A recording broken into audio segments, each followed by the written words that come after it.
they going to be every couple of days or every other week? Linda, I've got a feeling all summer, spring and summer and fall, we'll have every week full. What do you think?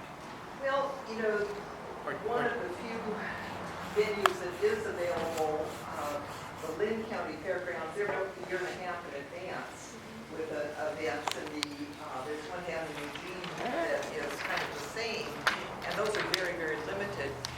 It will be different organizations that, you know, and we appeal to a much broader, you know, number of organizations. So it takes time.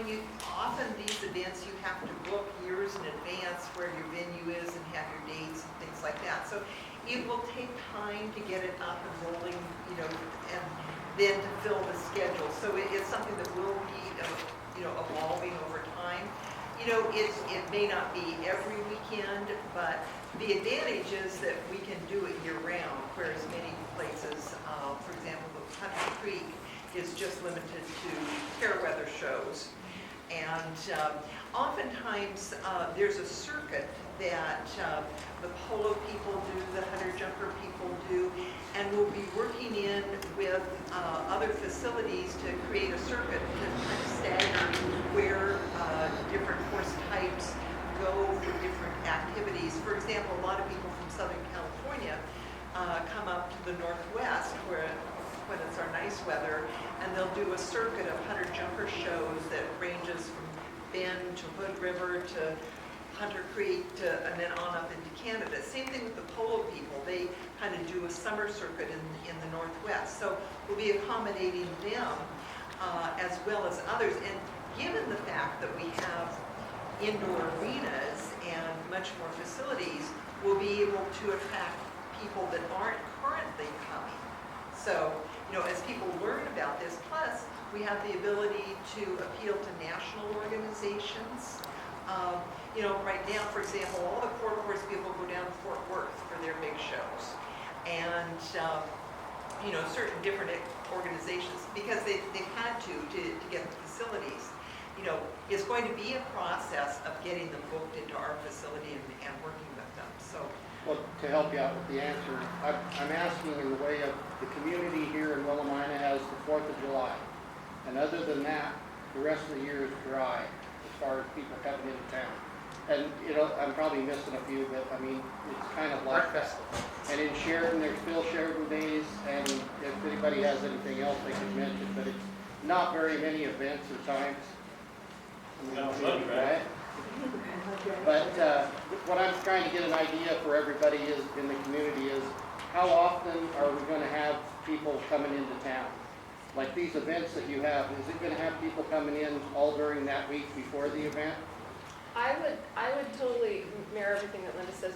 We field a lot of those phone calls, and we are constantly telling people, you know, call so-and-so, they call us back because that place is full. The Oregon Horse Center in Eugene is constantly full and years ahead of time because people use the same week every year. You can't get in anywhere new. There's a lot of facilities, a lot of fairgrounds around the state that are either pushing horse events out or they're not good enough. They're not big enough, they don't have the right parking, they're slipping. And then the ones that are good, like Lynn County in Albany and like Deschutes, are booked all the time. You mentioned the Morgan show. I just met with them, and they're coming to Oregon for their convention for the first time in 13 years, and they're staying at the Benson. You know, it's just a shame that we don't have a equine facility to send these people to. But we absolutely could get more national and regional shows if we had a place where they could go and settle and stay and bring their trailers.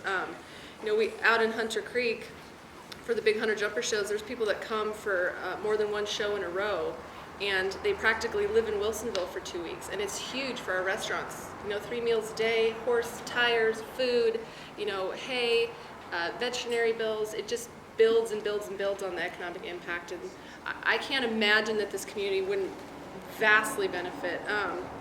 Not to mention, it doesn't always have to be a big show, although I imagine this in time will attract those. There's constantly people calling us for where to hold a clinic, and those people stay 3 or 4 nights in a row to attend a clinic. I mean, Buck Brenneman, some of the places that he went recently, not that nice. You know, he goes where he can go, and he has hundreds of followers. This type of place could attract international dressage and jumping clinicians that we just can't attract right now, so we don't have facilities. And the good ones are always booked, so we lose them. We, over time, we could almost be booked all year long. Except for maybe deep winter. Multiple things going on at once. And I think to your point, one other thing to mention is most of these shows, these horses don't come with one person. They come with 4 to 6 people each. And a lot of the people who come with those horses aren't necessarily going to live at this grounds. So they're going to be going into the local communities around here, shopping and eating and having a good time. Well, maybe their daughter's showing, or their sister's showing, or their wife's showing. So it's a much different situation to have an equestrian facility in terms of like some of the sporting centers where they move in. I played sports, I grew up playing sports. You moved in and you stayed in that gym all day long, you never left. Equestrian's a whole different world, you've got breaks and such. So the nearby communities will see an amazing influx in new people coming through because of that. Check out Wilsonville, you guys will be amazed. 5 years ago, before this really started, you didn't see what you see now. Now you go into Thriftway, you go into the new Fred Meyer, they've got horse benches out front, there's a horse statue in the park. The city and the county call themselves Oregon Horse Country. You've got, if you go into Thriftway, they've got horse bags and horse statues and horse shot glasses, and so the community really starts to embrace this whole idea, and that would absolutely happen here. And I hope that Hunter Creek continues, because the more, just like having 5 wineries, it's a lot better than 1. But also, and they're absent from this right now, but the casino near here benefits dramatically, because some of those people like to gamble. And, the casino right now, there's an article in the Oregon Business Journal where they're spreading out on investing because their casinos are flat. They're not earning the money that they need to do to support the tribe. So it could substantially benefit them. Can I follow up a little bit more on it? And it's in your benefit, and Okay. I know I'd only do that, but what I'm trying to get an idea of is, have you guys gone down and through Sheridan and Willamina?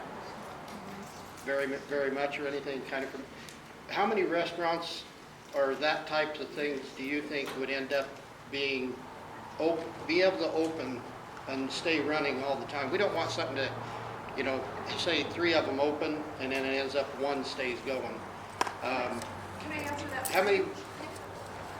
I go with the Oregon High School Equestrian teams, and on a given weekend, we have up to 500 riders come into a facility, i.e. MAC. Those people do not stay on the ground, they go out to the community. When we get done showing in the evening, it's 9, 10 o'clock at night, and we go and eat. So we would feel, you figure 500 people need to go somewhere and eat. And that's one event. That's one event, one You weekend. guys are talking about several events each Yeah. month. Well, I think Sheridan and Willamina are going to have 5 restaurants and they're going to be open all the time. well, to give you an idea, I know what you're talking about. Has anyone ever been to Skagway in Alaska? When the Willing to go. It's fun. When the cruise ships comes up, everything's open and the bands are playing. You ever been there when the cruise ships aren't there? They close in the middle of the day. You can't eat or drink. Well, it's like Pendleton. You go to Pendleton when it's not run time, it's creepy. Yeah. It's like, woo, In tumbleweed. order to make this successful, that's why I need all the venues. I need the open land, because I don't want to go under. I want it to work. This will be happening all year long. You're not going to be a Skagway. That's a cool place, but there'll be demands all the way along. So it's not going to just be 1 week and that's it, because that doesn't work. It doesn't work for me. It doesn't work for the communities either. But it might be that some of those shopping facilities and restaurants don't have traditional hours. So maybe if you think of like resort towns, they fluctuate their hours and they're open, and their staffing and all that based on the heavy tourist season. Right. Or even like Sisters, Oregon, they're a tourist town, so they do the same thing. They're used to running full board in the summer on the weekends, but on a Monday, that town's shut down.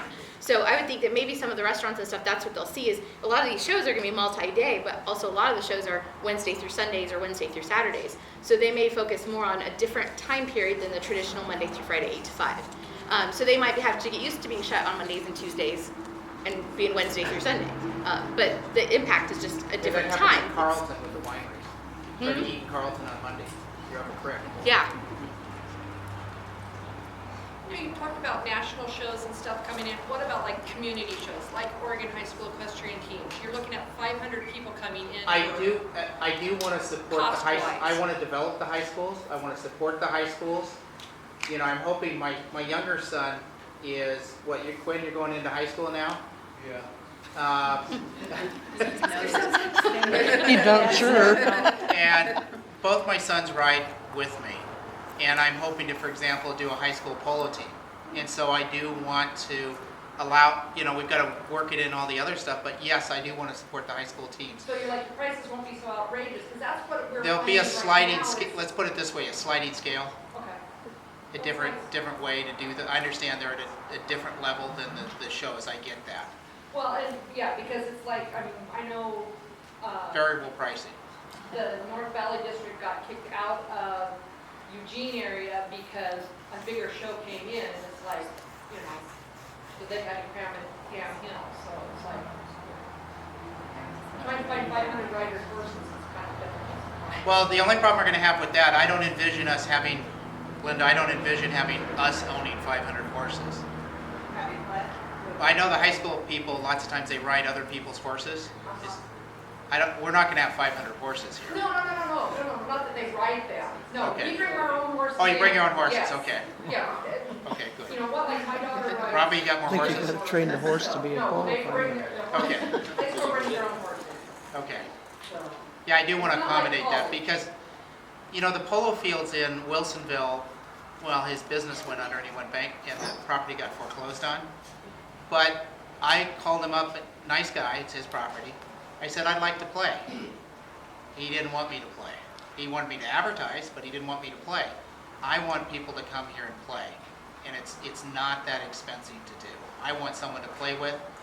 You mean, if you're a high school student, I want to, you know, play polo or hunt or jump, and I want to provide that, and I want to broaden out equestrian. You go to Hunter Creek right now, and you've got these gorgeous horses, and when they jump over, it's just, you should see them when they go over a double oxer, and this horse freezes in the air. It just blows my mind away that they're just gorgeous, and there's hardly anybody there. And I want people to come, I want people to participate, I want people to learn, and that starts young. Don't you have to have a special pony? A what? A special pony? What do you mean? A special horse for polo? Yes, they have yeah, to be it's a little bit trained? smaller one, yeah. They're less expensive than some of the other ones. Any other questions or concerns? Also, I want to make a comment and a question. I just want to say, I think Willamette is really poised geographically, you know, a half an hour from the coast and an hour from Portland. And these two roads where they come together, that's been the busiest convergences in Oregon. And Spirit Mountain is the #1 visited tourist spot right now in Oregon. And so I think geographically, it's a really, really great location for something like this. But my question was water. How is your water? The first thing I was told to do was investigate water, and I paid a water resource guy a lot of money. And we've resolved that issue. One, I reactivated a well that's 33 gallons a minute. I do have the ability, once the easement is moved, that I could purchase water rights from the Yamhill River. In addition, I've directed Dick, I want to do what are called purple water systems. The purple water, they paint the pipes different. All runoff I want to capture in reservoirs and use that for watering and for fire protection. And actually, we're going to have fountains for water storage. That was the first thing I did. I spent money on water because there's no water out here. And we're also going to build a reservoir on the land on the other side of the road. Not in the creek, but we'll capture water. And I've been told that if we do all those things, we've got plenty of water. That's a good question. And Dick, do you know much about purple water systems? Yeah, our civil guys. Okay. Put those together. Okay. Any other questions or concerns?